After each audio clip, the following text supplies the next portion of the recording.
Mana ģimene izsūtījumiem pavadīja no 1949. gada 25. marta, kad visu lielāko daļu aizvedu izsūtījumā, līdz 1956. gada decembrim.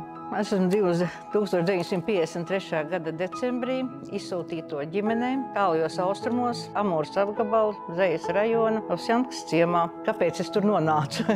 Tāpēc, ka man vecāki bija izsūtīti, mammas, tētis, mamma bija izsūtīta kā nacionālistu ģimenes locekli, jo tēvs bija Latvijas armijas kara lidotājs, bija arī aizsargos, un vācu laikā bija arī policijas priekšnieks. Bija Jēkabpils apriņķī, bija arī Jelgavas apriņķī. Tā.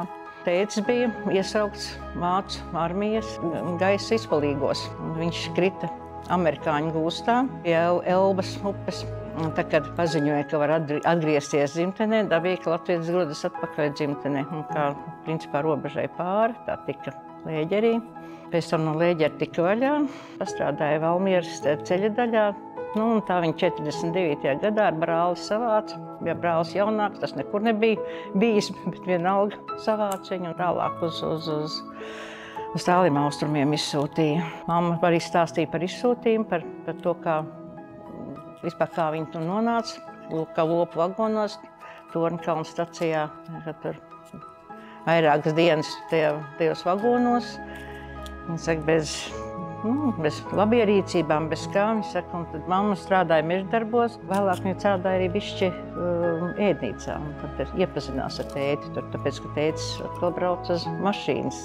Par šoferi bija. Šoferi kursos bija mācījies. Un arī piestrādāja palīgu bitiniekam vienam. Es atceros vēl, kad māsa piedzima to dienu. Tāpēc, kad mammai dzemdības bija mājās, dabīgi man iekšā nelaida, bet man nosēdināja uz lievenīša, iedeva rokā klēpī lielu saulespuķa galvu, un es vienkārši lobīju tās saulespuķas, bet klausījos, kad iekšā kaut kas notiek. Un atceros arī, kad braucām mājās, braucām ar smago mašīnu līdz, man liekas, līdz kuģa piestātnē droši vien braucām, vai līdz vilcienam, ar mašīnu, smago mašīnu, kulbām. Man bija lupat lela padusē, to es neļauju likt čemodānā. Un tā, kad mēs kāpām vilcienu iekšā, man bija bail, ka acīm redzot, māsu nolika kupejā. Un mēs izgājām ārā droši vien pēc koferiem. Man bija bail, ka māsu nepazaudēja.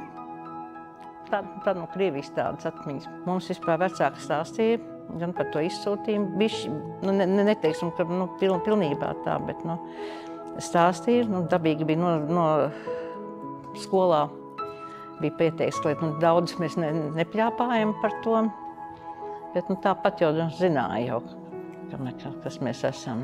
Tā.